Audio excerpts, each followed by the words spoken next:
Hello friends. आज हम solve करते हैं केंद्रीय विद्यालय का जो पेपर आता है पीजीटी के रिगार्डिंग, तो उसको सॉल्व करते हैं। पीजीटी के क्वेश्चंस ये आपके लिए हेल्पफुल होंगे सीटेट के एग्ज़ाम में या किसी भी टीईटी में बैठने के लिए आपको जो कम्पिटिटिव होता है। तो टीईटी में भी क्वेश्चंस पूछे जाते हैं, एसएससी से भी रिलेटेड हैं। तो ये क्वेश्चंस हम पेपर सॉल्व कर रहे हैं, आप इनको अच्छे से देखना। तो सबसे पहले जो सेक्शन इसमें है, और इसमें एक ख़ास बात यह है कि इसमें कोई निगेटिव मार्किंग नहीं होती है।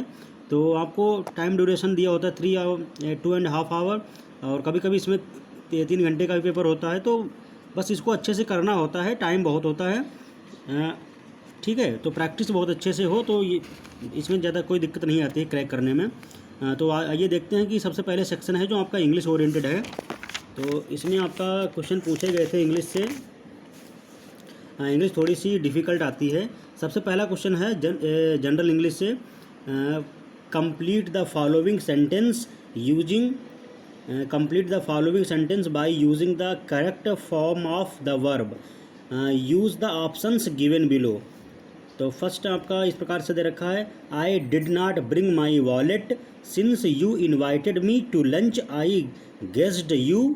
तो इसमें आपके ऑप्शन दे रखे हैं। पहला है had given some money, second आपका है will have some money on you, third आपका ऑप्शन दे रखा might have had some money on you, और आपका फोर्थ आपका ऑप्शन दे रखा है माइट गिवन सम मनी। तो इसमें आपका आंसर आएगा दूसरा। इसमें जो करेक्ट आंसर है दूसरा, will have some money on you. तो दोस्तों ये करेक्ट आंसर आपका है। इस सेंटेंस को पूरा करने के लिए आई did not bring my wallet, ये सेंटेंस आप ध्यान से पढ़िएगा। और इंग्लिश के क्वेश्चन हमेशा पूछे जाते हैं और ये क्वालिफाइंग मार्क्स होता है। इसमें आपको 40% मार्क्स लाने ज़रूरी होते हैं किसी भी पीजीटी एग्ज़ाम में, चाहे वो आपका DSSS हो या NVS हो या KVS हो। ठीक है, तो I did not bring my wallet since you invited me to lunch, I guessed you. तो इसमें दोस्तों आपका ऑप्शन सही है, you will have some money on you. ठीक है, तो इसका मतलब हिंदी में यह हुआ कि मैं अपना पर्स भूल गया हूँ, क्योंकि तुमने मेरे को डिनर के लिए या लंच के लिए इनवाइट किया है, तो आपके पास कुछ पैसे होंगे तो वो दे दीजिए। ठीक है, ये आपका ऑप्शन इसलिए सही हो रहा है। ठीक है, तो will have some money on you, तो सेकंड ऑप्शन सही है। क्लियर। नेक्स्ट आपका क्वेश्चन आता है। नेक्स्ट आपका क्वेश्चन इसमें है, choose the description that best captures the meaning of the word incorrigible. तो ये जो वर्ड है इसका डिस्क्रिप्शन डिटेल में आपको फाइंड आउट करना है। वर्ड आपका दे रखा है इनकॉरिजिबल। इनकॉरिजिबल का आपको मीनिंग जो सूटेबल है वो सेलेक्ट करनी है। तो पहला ऑप्शन दे रखा है showing extreme resistance to certain types of food. अगला आपका ऑप्शन दे रखा है हैविंग रेजिलियंस एंड ट्रांजिटी not usually found in others. Next आपका थर्ड ऑप्शन है displaying signs of fatigue and infection in the body. और आपका दोस्तों लास्ट ऑप्शन दे रखा है having bad habits that can not be changed और इम्प्रूव्ड। तो दोस्तों इसमें जो करेक्ट आपका ऑप्शन है वो फोर्थ है, having bad habits that can not be changed और इम्प्रूव। ठीक है, तो ये आपका फोर्थ ऑप्शन सही है। क्लियर। तो फोर्थ ऑप्शन आपका सही है, इनकॉरिजिबल वर्ड का ये मीनिंग है। ठीक है, तो ऐसे कई क्वेश्चन आपको दिए होते हैं, उनकी मीनिंग बतानी होती है, तो थोड़े से क्वेश्चन ये डिफ़िकल्ट होते हैं, इनको आप बस प्रैक्टिस कर लेना। ठीक है, तो पहला, फिर इसके बाद अगला क्वेश्चन आता है choose the word phase that gives the best meaning of the word underlined in the sentence. तो फ्रेंड्स सेंटेंस में जो अंडरलाइन दे रखा है वर्ड, उसकी मीनिंग जो सूटेबल है वो आपको बतानी है। ठीक है, तो योर आपका जो सेंटेंस दे रखा है, your findings are original but you have not familiarised yourself with the nomenclature of the specimens. तो दोस्तों इसमें आपका क्या इसका मीनिंग है, इंग्लिश के सेंटेंस का मीनिंग है कि आपकी जो फाइंडिंग, आपकी जो रिसर्च है वो तो ओरिजिनल है, लेकिन आपने इसको जो फार्मलाइज नहीं किया, आपने अपना जो इसमें नॉमेनक्लेचर आपको मैच कराना था स्पेसिमेन से, वो मैच नहीं कराया। ठीक है, तो ये इसमें इशू है। तो इसका इसमें दोस्तों क्या है, अंडरलाइन वर्ड का नॉमेनक्लेचर का मतलब क्या होता है, ठीक है। तो फ्रेंड्स नॉमेनक्लेचर का ऑप्शन दे रखा, पहला है सिस्टम ऑफ क्लासीफाइंग थिंग्स, दूसरा है यूज ऑफ, तीसरा है वैल्यू ऑफ, और फोर्थ आपका है सिस्टम ऑफ नेमिंग थिंग्स। तो फ्रेंड्स नॉमेनक्लेचर का मतलब होता है सिस्टम ऑफ नेमिंग थिंग्स, ठीक है। तो नॉमेनक्लेचर का मीनिंग निकल के आया सिस्टम ऑफ नेमिंग थिंग्स, ठीक है। चीज़ों का नाम रखने की जो तरीका है, सिस्टम है, वस्तुओं या चीज़ों के नाम रखने के जो सिस्टम बना है उसको बोलते हैं दोस्तों नॉमेनक्लेचर, ठीक है। जैसे केमिस्ट्री में आपका नॉमेनक्लेचर होता है IPSU नाम, ठीक है। तो या बहुत से चीज़ों के साइंटिफिक नेम होते हैं, तो वही प्रकार के नॉमेनक्लेचर सिस्टम है, ठीक है। अगला क्वेश्चन आपका है improve the underlined phrase in the following sentence with the help of given options, applications for this position should be filled by next Saturday latest, ठीक है। तो दोस्तों अंडरलाइन वर्ड का मतलब आपको बताना है नेक्स्ट सैटरडे लेटेस्ट, इसका मतलब क्या है, ठीक है। तो इसका पहला ऑप्शन है लेटेस्ट नेक्स्ट सैटरडे, दूसरा ऑप्शन है लेटेस्ट बाय सैटरडे नेक्स्ट, और तीसरा ऑप्शन आपका है next Saturday at the latest, ठीक है। और चौथा आपका ऑप्शन है नेक्स्ट सैटरडे लेटेस्ट। तो फ्रेंड्स इसका नेक्स्ट सैटरडे लेटेस्ट का जो मीनिंग निकल के आता है या सुटेबल आपका एक्सप्लेनेशन है वो ये है next Saturday at the latest, ठीक है। अगला जो सैटरडे आए वो भी लेटेस्ट, वो इसका मतलब है नेक्स्ट सैटरडे लेटेस्ट का, ठीक है। अगला क्वेश्चन फ्रेंड्स है complete the following sentence by using the correct form of the verb, use the options given below, ठीक है। तो वर्ब की करेक्ट फॉर्म हमें पता करनी है। तो आपका सेंटेंस दे रखा है she was too nervous to speak before such a large audience and, तो इसमें आपका इसके आगे आपका जो फिल इन द ब्लैंक्स बताना है। तो ऑप्शन आपका दे रखा है, पहला है वाज प्रोम्प्टेड, अगला है दोस्तों विल बी प्रोम्प्टेड, तीसरा है हैज़ टू बी प्रोम्प्टेड, और लास्ट दोस्तों फोर्थ ऑप्शन है हैड टू बी प्रोम्प्टेड। तो इसमें आपका ऑप्शन आता सही जो है वो है fourth option had to be prompted, ठीक है फ्रेंड्स। तो सेंटेंस क्या बनेगा पूरा, she was too nervous to speak before such a large audience and had to be prompted. तो इसका हिंदी में मतलब है कि वह बहुत नर्वस थी, वह बहुत डरी हुई थी बोलने से, क्योंकि इससे पहले वो इतनी ज़्यादा संख्या में ऑडियंस के सामने कभी खड़ी नहीं हुई और स्पीक नहीं किया पब्लिकली, ठीक है। तो ये इसका हिंदी में मतलब है, ठीक है। तो फ्रेंड्स अब अगला क्वेश्चन देखते हैं। नेक्स्ट आपका क्वेश्चन है choose the word most nearly opposite in the meaning of the given word dilate. तो फ्रेंड्स डायलेट का जो आपको अपोजिट बताना है क्या होता है, ठीक है। तो डायलेट का मतलब क्या होता, डायलेट ऑप्शन दे रखा है अबडक्ट, दूसरा है एक्सपेंड, और फिर नेक्स्ट है कॉन्ट्रैक्ट, और आपका लास्ट आपका दे रखा है। तो डायलेट के ये मीनिंग आपके दे रखे हैं, और लास्ट है श्रिंक। तो दोस्तों अबडक्ट, एक्सपेंड, श्रिंक ये सभी इसके डायलेट के मीनिंग हैं, ठीक है, डायलेट के सिनोनिम हैं। और एंटोनिम दोस्तों क्या होगा आपका कंट्रैक्ट है, ठीक है। कंट्रैक्ट मतलब फैलना, कंट्रैक्ट मतलब ये आपका डायलेट का अपोजिट है, ठीक है, क्लियर,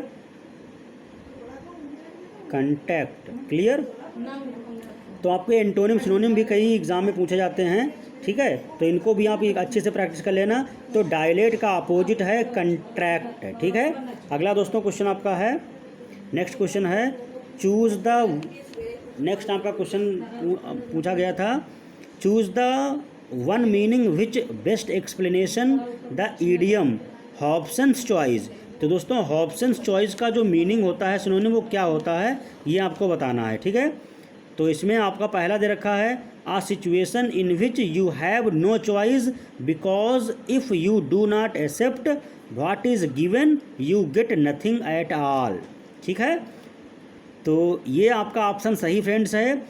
हॉब्सन्स चॉइस का मतलब होता है कि आपको सिचुएशन दे रखी है, अगर आपने उसको सेलेक्ट नहीं किया तो उसके बाद आपको कुछ भी नहीं मिलता है, ठीक है, कुछ भी।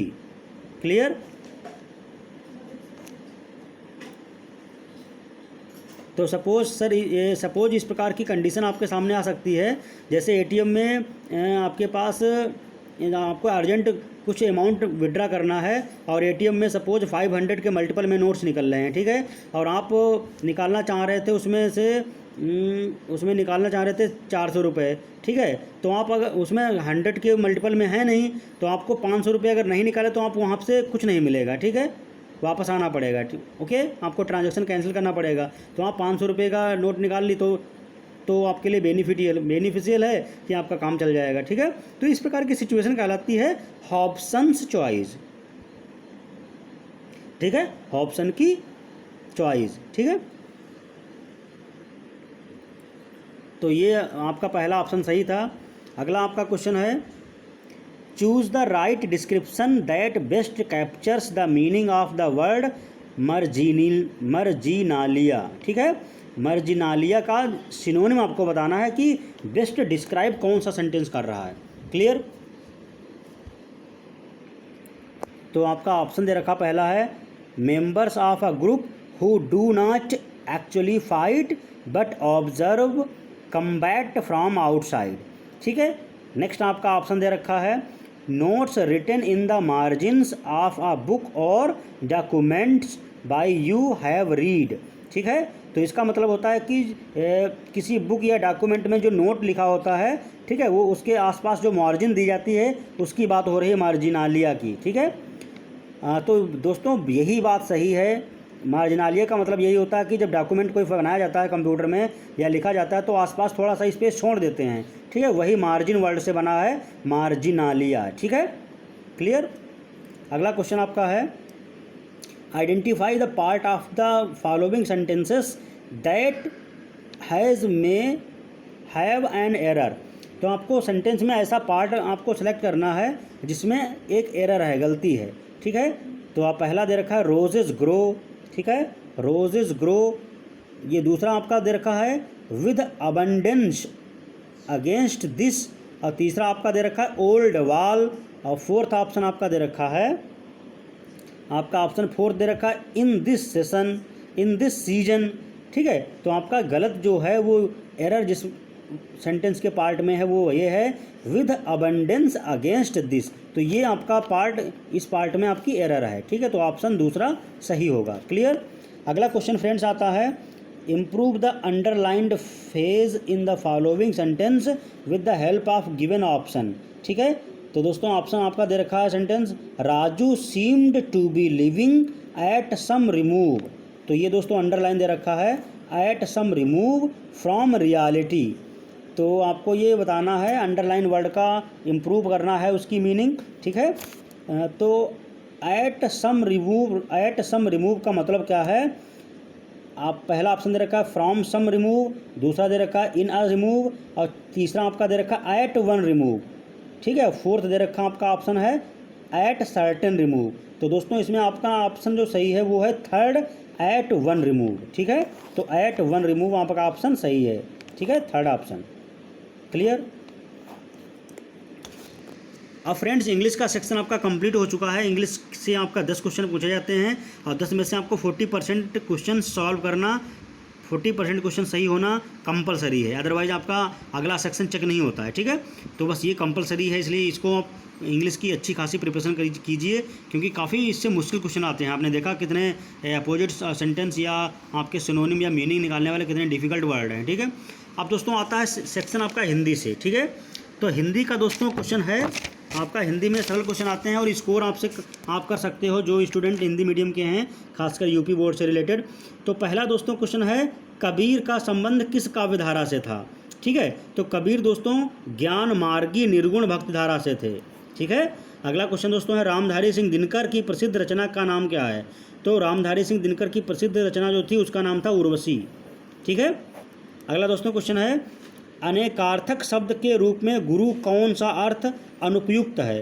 तो दोस्तों आपका शिक्षक, एक नक्षत्र, पचाने में कठिन, भारी। तो दोस्तों ये आपका वर्ड ऐसा शब्द है पचाने में कठिन, ठीक है, ये सही है। अगला क्वेश्चन है आपका मुहावरा पूछा गया है, उपयुक्त मुहावरा। तो दोस्तों आपको डैश डैश डैश हो क्या, किसी बात पर तो दृढ़ रहो, इसका क्या मतलब होता है। तो दोस्तों इसमें आपका ऑप्शन आता है बेपेंदी का लोटा। बेपेंदी का लोटा का मतलब होता है कि आप किसी बात पे तो स्थिर रहो, कभी हाँ बोलते हो कभी ना बोलते हो। तो इस प्रकार की सिचुएशन, इसको हिंदी में मुहावरा बोलते हैं बेपेंदी के लोटा, मतलब किसी बात पर दृढ़ न रहना, ठीक है। अगला मतलब किसी बात पे या किसी एक बात पर स्थिर न रहना। अगला फ्रेंड्स क्वेश्चन आपका है, जब अर्थ का ग्रहण अभिधा से ना हो किंतु अब अर्थ ग्रहण कराने वाली शब्द शक्ति को कहेंगे। तो दोस्तों इसको बोलते हैं व्यंजना, ठीक है, ये आपका ऑप्शन सही है, व्यंजना। क्लियर। अगला क्वेश्चन दोस्तों है, दूर से फेंक कर चलाया जाने वाला हथियार कहलाता है। दोस्तों जैसे धनुष से तीर चलाते हैं तो दूर फेंक के नहीं चलाते हैं, तो वो आपका होता है शस्त्र, ठीक है। और दोस्तों जो दूर फेंक के चलाते हैं उसको बोलते हैं अस्त्र, जैसे भाला, ठीक है। तो इसमें आपका ऑप्शन दे रखा है, सही क्या होगा, जो हम फेंक के चलाते हैं जैसे गोला, भाला, तो ये दोस्तों अस्त्र कहलाते हैं, ठीक है। तो अस्त्र का एग्जाम्पल क्या है, भाला आपका क्या है, अस्त्र है, ठीक है। अगला आपका क्वेश्चन है, के कारण मैं रस्सी को सांप समझ बैठा। तो इसमें आपको क्या भरना पड़ेगा, क्या फिल इन द ब्लैंक में आएगा, के कारण मैं रस्सी को सांप समझ बैठा। तो इसमें आपका उपयुक्त शब्द फिल करना है। पहला है भय, दूसरा है भ्रम, तीसरा है संदेह, चौथा है जिज्ञासा। तो दोस्तों भय के कारण तो नहीं होता है, भ्रम के कारण, मतलब भ्रम का मतलब कन्फ्यूजन यानी गलती, मतलब सही समझ नहीं बैठ पाया, ठीक है। तो भ्रम के कारण रस्सी को सांप समझ बैठा, ठीक है, ये ऑप्शन सही है। अगला दोस्तों क्वेश्चन है, अर्थ व्यक्त करने वाली सबसे छोटी इकाई है। तो दोस्तों ध्वनि है, ठीक है। अगला क्वेश्चन है, स्नेह का शाब्दिक अर्थ नहीं है। तो दोस्तों चिकनई, गोंद, तेल सब कुछ है, प्रेम नहीं है, ठीक है। क्लियर।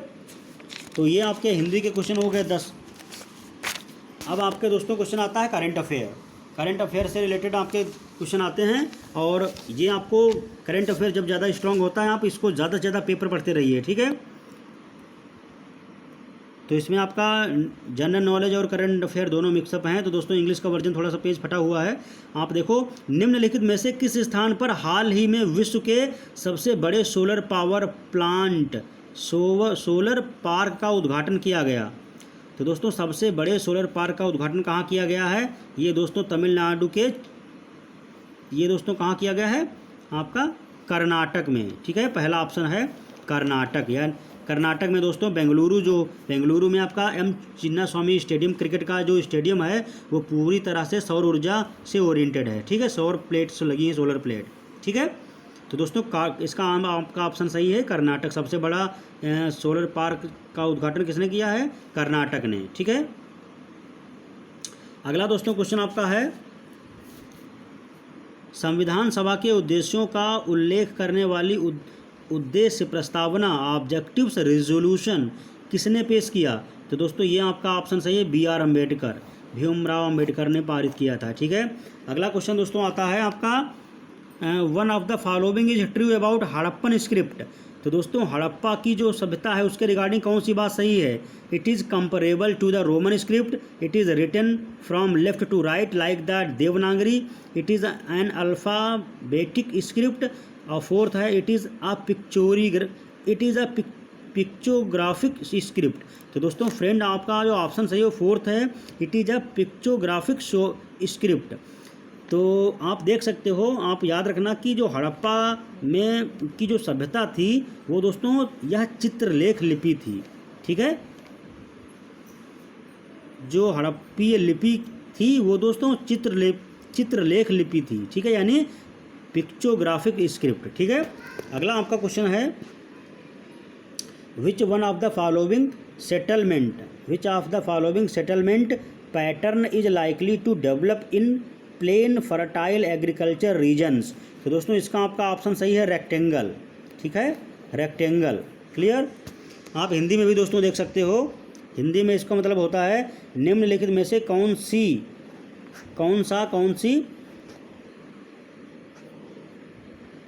बस्ती पैटर्न समतल उपजाऊ कृषि क्षेत्र के रूप में विकसित हो सकती है? तो दोस्तों इसका आपका ऑप्शन आता है आयताकार। ठीक है, आयताकार यानी ऑप्शन नंबर 3। ठीक है, नेक्स्ट आपका क्वेश्चन है, who among the following recently won the social who among the following won the social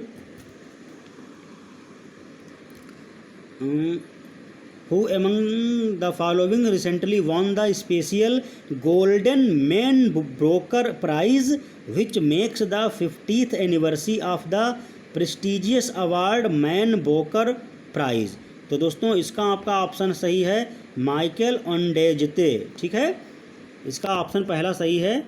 ठीक है, आप हिंदी में देख सकते हो, निम्नलिखित में से किसने हाल ही में प्रतिष्ठित सम्मान मैन बुकर प्राइज की 50वीं जयंती के उपलक्ष्य में विशिष्ट गोल्डन मैन बुकर प्राइज जीता? तो इसमें दोस्तों आपका ऑप्शन सही है पहला। ठीक है, जिनका नाम है मिशेल ओंडजी। मिशेल ओंडजी ने आपका 50वीं जयंती के उपलक्ष्य में जो मैं विशिष्ट गोल्डन मैन बुकर अवार्ड जीता है। ठीक है, अगला क्वेश्चन है, which of the following statement is not true regarding the brown agenda? तो दोस्तों ब्राउन एजेंडा के बारे में कौन सी बात सही नहीं है? तो दोस्तों ये पहला सेंटेंस दे रखा है, the emphasise of brown agenda is on intergenerational equality. Intergenerational equity. The emphasis of brown agenda is on intergenerational equity. ठीक है, तो इसका हिंदी में दोस्तों मतलब क्या है? ये आपका ऑप्शन सही था। तो हिंदी में क्वेश्चन देखिए, ब्राउन एजेंडा के बारे में निम्नलिखित में से कौन सा कथन सत्य नहीं है? तो आपको असत्य ढूंढना है। तो दोस्तों ब्राउन एजेंडा अंतः पीढ़ियों की समानता को महत्व देता है, ये आपका ऑप्शन गलत है और आपको गलत ही ढूंढना था। तो इसका मतलब पहला ऑप्शन सही माना जाएगा। ठीक है, क्लियर दोस्तों। अगला है, ब्राउन एजेंडा शहरी गरीबों की स्थानीय समस्याओं और वंचितों से जुड़ा है, यह बात सही है। ठीक है, ब्राउन एजेंडा का संबंध शहरी और औद्योगिक क्षेत्रों की पर्यावरण समस्या से है, ये भी सेंटेंस सही था। ब्राउन एजेंडा का संबंध प्रदूषण, कचरा निष्पादन, शुद्ध पेयजल प्रबंधन और आवास उपलब्धता जैसी समस्याओं से है, तो ये भी बात सही था। तो दोस्तों यहाँ पे आपको फॉल्स ढूंढना था, तो फॉल्स पहला स्टेटमेंट है। क्लियर। अगला दोस्तों क्वेश्चन आप उठाते हैं। अगला क्वेश्चन है, the introduction of economic and political reform policies of perestroika is associated with which of the following political leader? तो दोस्तों इसमें आपका ऑप्शन सही है मिखेल गोरबाचे। ठीक है, ऑप्शन नंबर 2 सही है, मिखेल गोरबाचे। तो हिंदी में देखिए क्वेश्चन इसका, पेरेस्ट्रोइका की आर्थिक तथा राजनीतिक सुधार नीतियों का आरंभ निम्नलिखित में से किस राजनीतिक नेता के साथ जुड़ा है? तो दोस्तों इसका आपका ऑप्शन सही है मिखाइल गोरबाचेव। ऑप्शन नंबर आपका 2 सही है, मिखाइल गोरबाचेव। क्लियर। अगला क्वेश्चन आपका आता है, when did sustainable development goals come into effect? ठीक है, सस्टेनेबल डेवलपमेंट के गोल कब इफेक्ट में आए? Goals come into effect. तो दोस्तों जनवरी 2016 में आपके सस्टेनेबल डेवलपमेंट जो थे उसके इफेक्ट संज्ञान में आए। हिंदी में देख सकते हो इस क्वेश्चन को दोस्तों। हिंदी में क्या होता है? हिंदी में किस प्रकार से, धारणीय सस्टेनेबल विकास लक्ष्य कब से प्रभाव में आए? तो दोस्तों ऑप्शन सही है पहला, जनवरी 2016। ठीक है, जनवरी 2016 आपको ये बताना है। ठीक है, अगला क्वेश्चन है friends, who won the silver medal in the badminton in the Asian games 2018? तो दोस्तों इसमें आपका ऑप्शन सही है PV Sindhu, option number 3। PV Sindhu ने आपका सिल्वर मेडल जीता था बैडमिंटन में। ठीक है, तो ये हिंदी में देख सकते हो, 2018 के एशियाई खेलों में बैडमिंटन का रजत पदक निम्नलिखित में से किसने जीता था? तो दोस्तों इसमें आपका ऑप्शन नंबर तीसरा मैंने बताया पीवी सिंधु। तो पीवी सिंधु को ये रजत पदक मिला था। ठीक है, अगला आपका क्वेश्चन है, in which population interactions both the species benefit? तो इसका आपका ऑप्शन सही है म्यूचुअलिज्म। ठीक है, ऑप्शन नंबर 2 म्यूचुअलिज्म। आप हिंदी वर्जन देख सकते हो इस क्वेश्चन का। किन आबादियों की अन्योन्य क्रियाओं में दोनों ही प्रजातियों का लाभ होता है? तो इस क्वेश्चन का आपका ऑप्शन सही है, ऑप्शन सही है दूसरा म्यूचुअलिज्म। ठीक है, तो म्यूचुअलिज्म इसमें ऑप्शन सही है। क्लियर?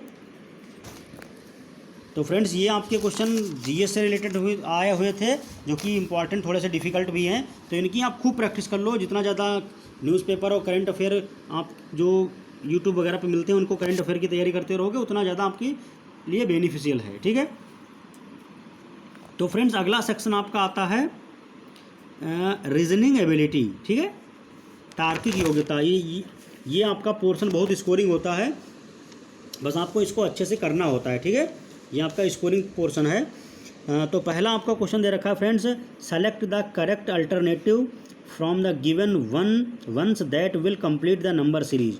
तो दोस्तों सीरीज पे क्वेश्चन आया हुआ है, ये सीरीज पे क्वेश्चन बहुत पूछे जाते हैं, तो ये क्वेश्चन की आप खूब प्रैक्टिस कर लेना। ठीक है, तो पहला दोस्तों दे रखा है इसमें ऑप्शन सीरीज दे रखी 7, 14, 42, 168, फिर आगे आपको स्टेप फिल करना है।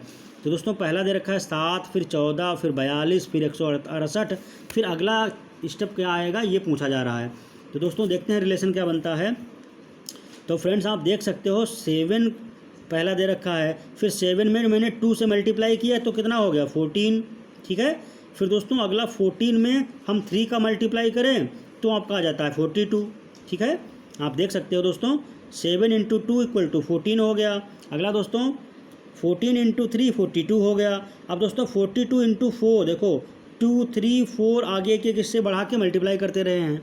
ठीक है, 42 × 4 किया तो दोस्तों 168 आ गया। इसका मतलब दोस्तों जो अगला स्टेप होगा उसमें दोस्तों क्या होगा 168 × 5 हो रहा होगा।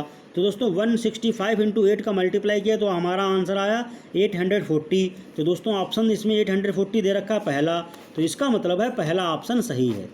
तो दोस्तों ऑप्शन क्या सही आएगा 840, इसमें जो अगला नंबर आएगा वो इस सीरीज़ को पूरा करेगा। ठीक है, तो यही आपका आंसर है। अगला क्वेश्चन है आपका 5 friends ABCD and E are sitting on a bench in such a वे।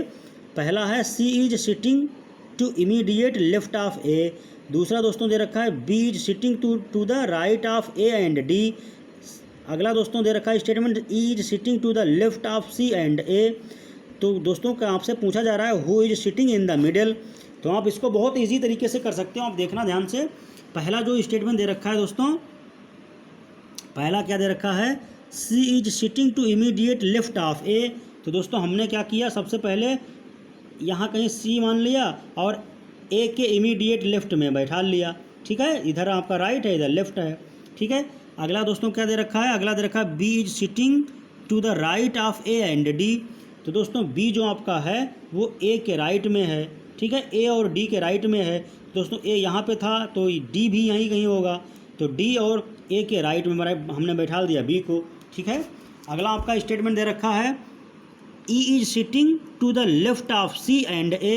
तो दोस्तों आपका क्या है, E जो है वो A और C के लेफ्ट में है, तो A और C के लेफ्ट में यहाँ हुआ। ठीक है, तो पांचों फ्रेंड एक सी लाइन में बैठे हुए हैं। तो दोस्तों आपसे पूछा जा रहा था बीच में कौन है, तो आप बीच में देख सकते हो कि A जो है वो बीच में है। तो आप इजी वे में बिल्कुल डायग्राम बना के देख सकते हो। तो इस तरीके से आपका क्वेश्चन बहुत ही कम समय में और अच्छी तरीके से सही ऑप्शन मिल जाएगा। ठीक है, तो इसका फ्रेंड आपका ऑप्शन सही हुआ A, ऑप्शन नंबर 3। ठीक है, तो इसका A ऑप्शन सही है, ऑप्शन नंबर 3। ठीक है, A जो है वो मिडिल में बैठा है। ठीक है, अगला फ्रेंड्स क्वेश्चन आपका दे रखा है अल्फ़ाबेट की जो सीरीज है वो पूरा करना है। ठीक है, select the correct option which is related to the third term in the same way as second term is related to the first. तो दोस्तों हम देखते हैं NQSW है। ठीक है, ये रिलेट कर रहा है आपका MPRV। इस तो दोस्तों कह रहा है कि CFHL किससे रिलेट करेगा। ठीक है, तो दोस्तों हम देखते हैं,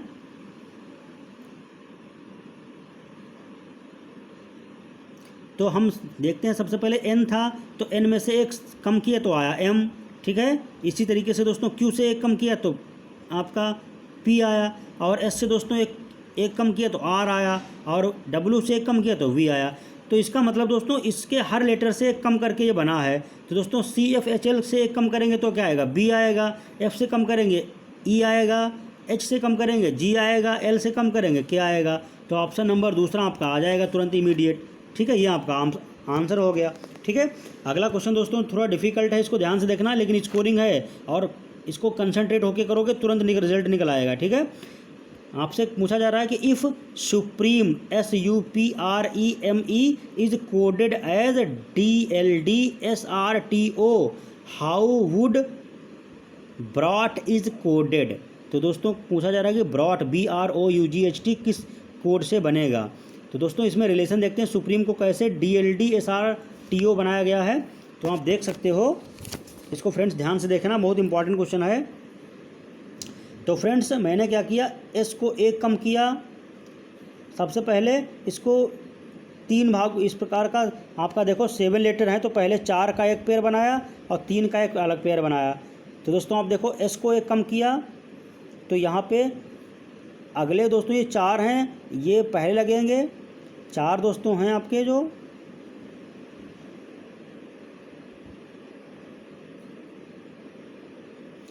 3 का इधर बनेगा, 4 का इधर बनेगा। ठीक है, तो एस का दोस्तों सबसे पहले यहाँ पे देखते हैं।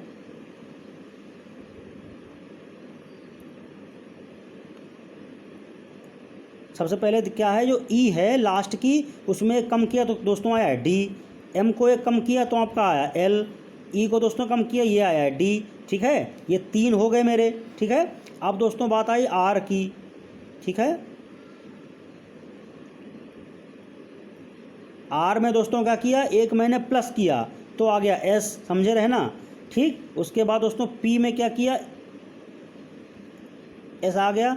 अब दोस्तों क्या करेंगे, इन तीनों को उल्टा कर देंगे। ठीक है, ये जो SUP है तो इसको घुमा के रिवर्स में करेंगे।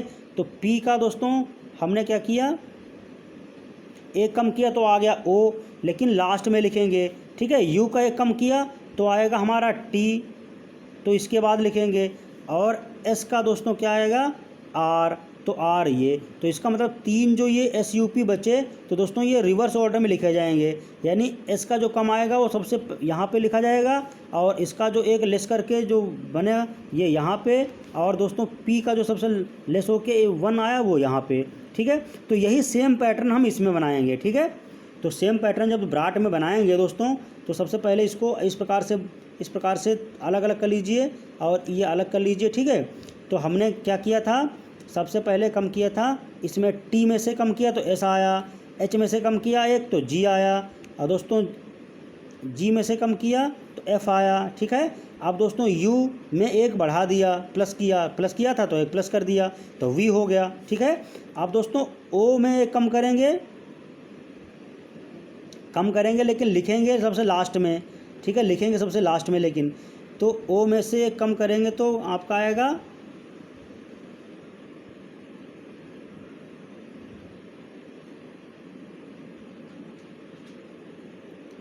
एन आएगा। एक कम करेंगे ओ से तो एन आएगा। ठीक है, आर से कम करेंगे तो क्यू आएगा, और दोस्तों बी में से एक कम करेंगे तो आएगा ए, तो दोस्तों ए यहाँ लिख दिया। तो इस प्रकार से आपका जो ऑप्शन SGFVAQN है ये सही हो गया। ठीक है, तो इस प्रकार से दोस्तों आपका ऑप्शन नंबर 1 सही हो गया। क्लियर, तो बहुत ही आसान क्वेश्चन है, बस इनको आपको एक पैटर्न बनाना है और पैटर्न बनाने के बाद आप इजी वे में निकाल सकते हो। ठीक है, अगला फ्रेंड्स क्वेश्चन आपका है,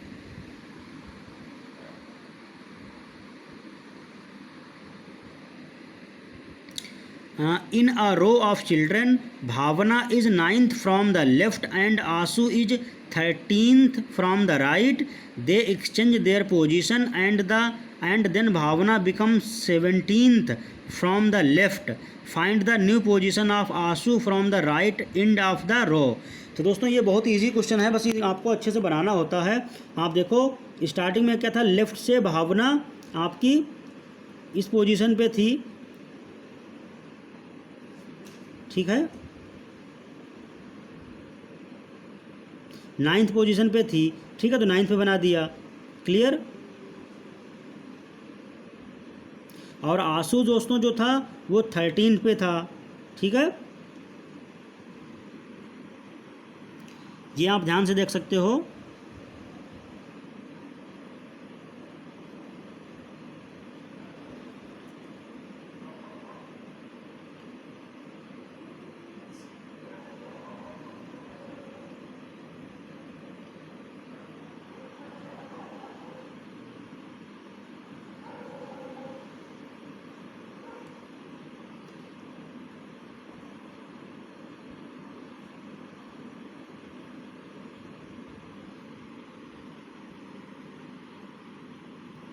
ये आप देखो ध्यान से, ये आपका 1 2 3 4 5 6 7 8 ये आपकी भावना है, और ये आपका 9 10 11 12 13 आपका आंसू यहाँ पे है, ठीक है।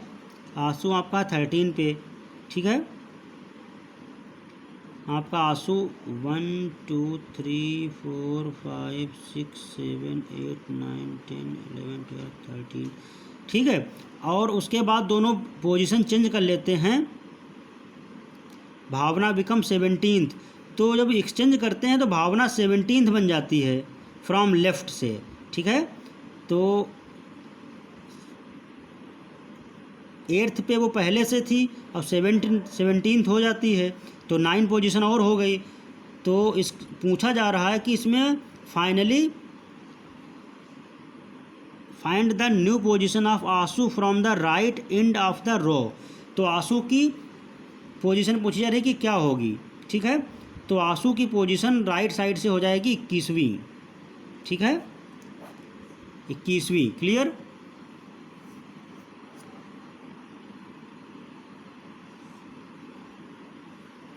एक फार्मूला भी आपका है,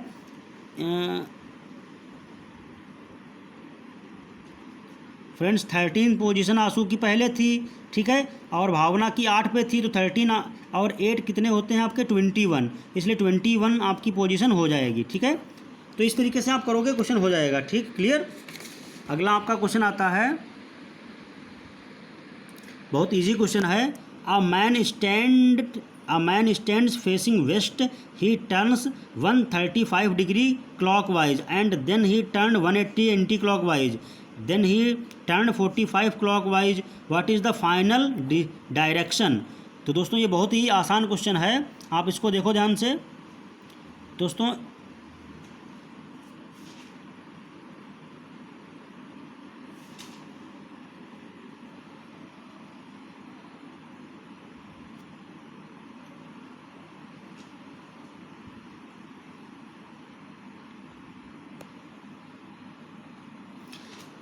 बहुत ध्यान से आप इस प्रकार से बना लोगे, ईस्ट वेस्ट नॉर्थ साउथ। तो सबसे पहले क्या है, वेस्ट की तरफ फेस कर रहा है, ठीक है, वेस्ट की तरफ फेस कर रहा है, और वो 135 क्लॉकवाइज, ठीक है। तो दोस्तों 135 क्लॉकवाइज ये यहाँ पे कहीं इस प्रकार से आएगा, ठीक है। उसके बाद 180 डिग्री वो मूव कर गया एंटी क्लॉकवाइज, तो इसका मतलब 180 एंटी क्लॉकवाइज कहाँ पे आएगा, आपका यहाँ पे आ गया, ठीक है, इधर की तरफ। अब दोस्तों का ये बताया जा रहा है कि 50 डिग्री फिर क्लॉकवाइज, तो फिर वहीं पे आ गया, ठीक है। तो पूछा जा रहा है कि उसका डायरेक्शन किधर होगी, तो फाइनल डायरेक्शन आप देख रहे हो वही होगी वेस्ट की तरफ, ठीक है। उसकी फाइनल डायरेक्शन क्या हो गई, उसकी फाइनल डायरेक्शन दोस्तों वेस्ट की तरफ आ गई फिर से, ठीक है। तो इसमें सिर्फ वेस्ट ऑप्शन सही है, पश्चिम की तरफ उसकी फाइनल डायरेक्शन निकल के आएगी।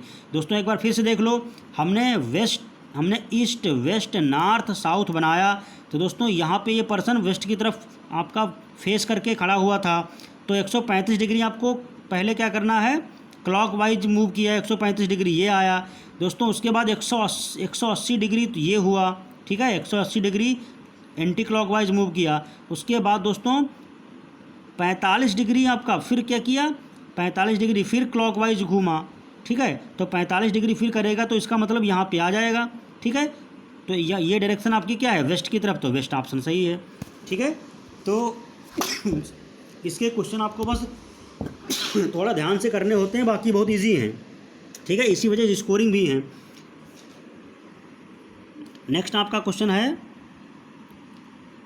Complete the following figure matrix by selecting the right figure from the given option. तो दोस्तों ये ट्रायंगल है, उसके बाद यहाँ पे 2 ट्रायंगल, उसके ये है लाइन है, ठीक है। तो इसमें फिर आपसे पूछा जा रहा है कि इसके बाद क्या इसमें आएगा, ठीक है। तो इसमें इसके बाद ऑप्शन कौन सा आएगा ये पूछा जा रहा है, ठीक है। देखिए फ्रेंड्स, ये आकृति इसमें समेशन है, ये आकृति इसमें समेशन है। तो दोस्तों ये आकृति और ये आकृति इसमें समेशन होनी चाहिए। तो दोस्तों इसमें ये बच्चा है तो इसमें क्रॉस बच्चा, ये यानी पहला ऑप्शन सही है, ठीक है। आप देख सकते हो बहुत ईजी आसान क्वेश्चन है, ठीक है।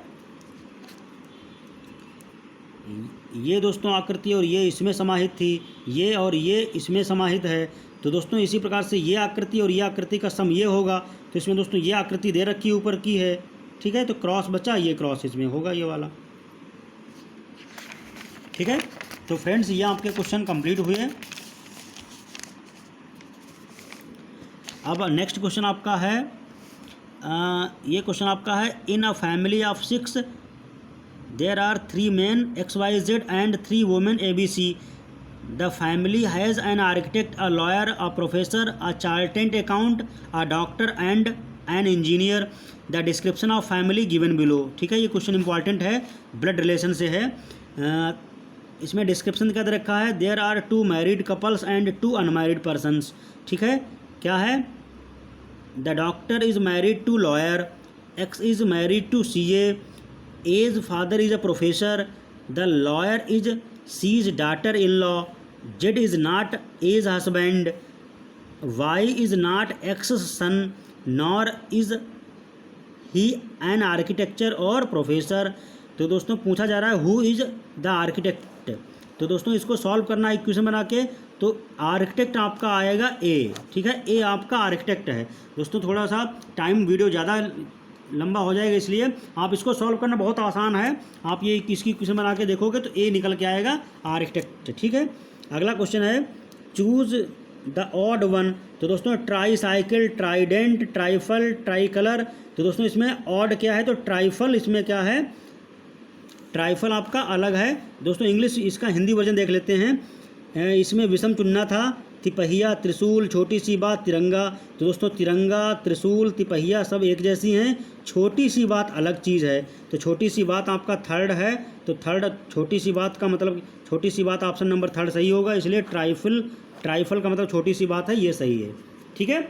अगला फ्रेंड्स क्वेश्चन है, count the number of rectangles of any size embedded in the following figure and select the right answer of the given option. तो दोस्तों इसमें नंबर ऑफ रेक्टेंगल आपको सेलेक्ट करने हैं। तो दोस्तों आप इसमें देखिए, सबसे पहले 9 है, उसके बाद एक ये, उसके बाद आपके ये पूरा रेक्टेंगल, फिर ये रेक्टेंगल, फिर ये रेक्टेंगल, ये, फिर ये ऐसे। तो टोटल दोस्तों काउंट करने आपके 36 निकल के आएंगे, ठीक है। तो ऑप्शन आपका 36 है, 36 ट्रायंगल हैं, ठीक है। तो दोस्तों ये पार्ट आपका ख़त्म हुआ है रीजनिंग एंड न्यूमेरिकल एप्टीट्यूड का। अब दोस्तों आता है कंप्यूटर लिटरेसी, ठीक है। तो फ्रेंड्स कंप्यूटर लिटरेसी का पार्ट आया है, पार्ट 2, ठीक है।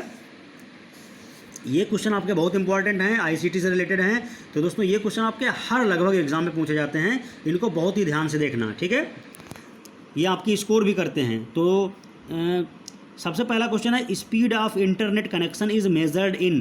तो दोस्तों स्पीड, इंटरनेट की जो स्पीड है वो GBps में मेज़र की जाती है। इसका मतलब होता है गीगाबाइट पर सेकेंड, ठीक है। तो GBps इसका मतलब होता है गीगाबाइट पर सेकेंड। अगला क्वेश्चन है, file with dash dash extension stores dash and file with dash extension stores dash. तो दोस्तों file with BMP image, MP3 sound. तो दोस्तों BMP जो होती है वो इमेज से रिलेटेड होती है, ठीक है, और MP3 फाइल जो होती है वो साउंड से रिलेटेड होती है। तो ऑप्शन नंबर आपका पहला सही है, ठीक है। अगला क्वेश्चन है, FAQ स्टैंड फॉर। FAQ का मतलब दोस्तों क्या होता है, फ्रिक्वेंटली आस्क्ड क्वेश्चंस, ठीक है। तो ऑप्शन नंबर 4 सही है। अगला क्वेश्चन है, the top most row of keys on the standard keyboard contains dash keys and the longest keys of the keyboard is. तो दोस्तों द टॉप रो में क्या होती हैं, फंक्शनल की होती हैं। क्या होती हैं, फंक्शनल कीज। और दोस्तों सबसे बड़ी की होती है स्पेस बार। तो आपका ऑप्शन नंबर 3 सही हो गया, ठीक है, ऑप्शन नंबर 3 सही है। अगला क्वेश्चन है, computers which offer information are called dash and those which seek information are called. तो दोस्तों server computers which offer information are called server and those who seek information are called client. तो दोस्तों ये आपका option सही होगा, client and server. ठीक है, अगला क्वेश्चन आपका है, नेक्स्ट क्वेश्चन आपका है दोस्तों, इंग्लिश वर्जन बता रहे हैं आपके, हिंदी वर्जन क्योंकि कंप्यूटर मोस्टली इंग्लिश में ही आता है और इंग्लिश में ही सरल पड़ता है। अगला है hitting dash key and dash will open a dialog box for searching a word in PDF. तो दोस्तों कंट्रोल F प्रेस करने पे हम क्या करते हैं, पीडीएफ फाइल में कोई भी चीज़ सर्च कर सकते हैं। ठीक है, कंट्रोल F इसमें ऑप्शन सही है। अगला है which of the following is not a type of printer. तो दोस्तों 3D प्रिंटर है, लेजर जेट प्रिंटर है, इंकजेट प्रिंटर है, लैंडस्केप प्रिंटर नहीं होता दोस्तों। लैंडस्केप पेज का फॉर्मेट होता है, सेटिंग करना जब प्रिंट करते हैं तो पोर्ट्रेट या लैंडस्केप आपके दो प्रकार के सेटअप आता है। ठीक है, email addresses in dash field are visible to all recipients. Email addresses dash field are visible to only the recipient. तो दोस्तों आपका इसमें फिल करना है, तो दोस्तों ऑप्शन सही है आपका CC एंड BCC, 2। ठीक है, तो इसमें आपका एग्जैक्ट सही आएगा CC एंड BCC, 2। तो दोस्तों CC का मतलब होता है कार्बन कॉपी एंड BCC का मतलब होता है ब्लैंक कार्बन कॉपी। ठीक है, तो ये इंपॉर्टेंट क्वेश्चन है, ये पूछा जाता कई बार है। अगला क्वेश्चन है which we choose the best option, an antivirus program is designed to dash dash computer virus. तो दोस्तों scan device and identify, scan device identify and eliminate. तो दोस्तों ऑप्शन नंबर आपका 2 सही है, क्या, scan device identify and eliminate. ठीक है, इसका मतलब है डिवाइस को स्कैन करे, आइडेंटिफाई करे और जो भी उसमें बग हैं, एरर हैं, उनको एलिमिनेट कर दे, दूर कर दे। तो ऑप्शन नंबर 2 सही है। ठीक है, अगला क्वेश्चन है which of the following actions will not delete a file on Windows desktop. कौन सा ऐसा एक्शन, कौन सी कमांड है जो विंडो में फाइल डिलीट नहीं करती है। तो दोस्तों double click on the file, hit delete की। ठीक है, किसी फाइल पे डबल क्लिक करने के बाद हिट बटन, आपको डिलीट वाली बटन प्रेस करोगे तो फाइल डिलीट नहीं होगी। ठीक है, तो विंडोज़ में इस प्रकार से फाइल डिलीट नहीं होती है और बाकी जो तरीके दे रखे हैं उससे फाइल डिलीट हो जाती है विंडोज़ में। ठीक है, तो दोस्तों ये आपके ICT से रिलेटेड क्वेश्चंस थे, इंपॉर्टेंट क्वेश्चंस। तो दोस्तों आई होप आपको मैंने जितने क्वेश्चंस बताए आपको अच्छी तरीके से समझ में आ गए होंगे। दोस्तों अगर किसी क्वेश्चन में कोई भी कन्फ्यूज़न है तो आप कमेंट करके ज़रूर बताइएगा। ठीक है दोस्तों, अगर वीडियो आपको अच्छा लगा तो वीडियो को लाइक कीजिए, फ्रेंड्स को शेयर कीजिए। जो भी बच्चे इस प्रकार के कॉम्पिटिटिव एग्जाम की प्रिपरेशन कर रहे हैं तो उनके पास ये कंटेंट डिलीवर हो जाए, पहुँच जाए आपके माध्यम से, तो ये आपकी कहीं ना कहीं सोसाइटी की जो रिस्पॉन्सिबिलिटी है वो पूरी होती है। तो फ्रेंड्स अगर आप न्यू यूज़र हैं तो चैनल को सब्सक्राइब कर कीजिए और बेल आइकन को प्रेस कर कीजिए ताकि हम नए वीडियो जब भी अपलोड करते हैं तो आपके पास वो तुरंत इन्फॉर्मेशन पहुंच जाए। ठीक है, तो फ्रेंड्स चैनल से जुड़े रहिए और आपके पास हम और बाकी जो कंटेंट है, बाकी जो सॉल्व पेपर्स हैं अच्छे और ये क्वेश्चन बहुत ही इंपॉर्टेंट थे, कई बार एग्जाम में पूछे जाते हैं। ये सभी क्वेश्चंस आपके कहीं ना कहीं किसी एग्ज़ाम में SSC हो, चाहे DSSS हो, चाहे आपके PCS लेवल के क्वेश्चन, PCS के पेपर में भी आपके ICT से क्वेश्चन पूछे जाते हैं। ठीक है, और आपका SSC में भी क्वेश्चन पूछे जाते हैं। तो ये क्वेश्चन आपके इंपॉर्टेंट, आप इनको नोट डाउन कर सकते हो। ठीक है, और आप इसकी रिवाइज करते रहना। ठीक है, जितनी प्रैक्टिस करोगे उतना आपकी गलतियां होने के चांसेस उतने ही कम हैं। ठीक है, तो दोस्तों मिलते हैं नए वीडियो के साथ, तब तक के लिए थैंक यू।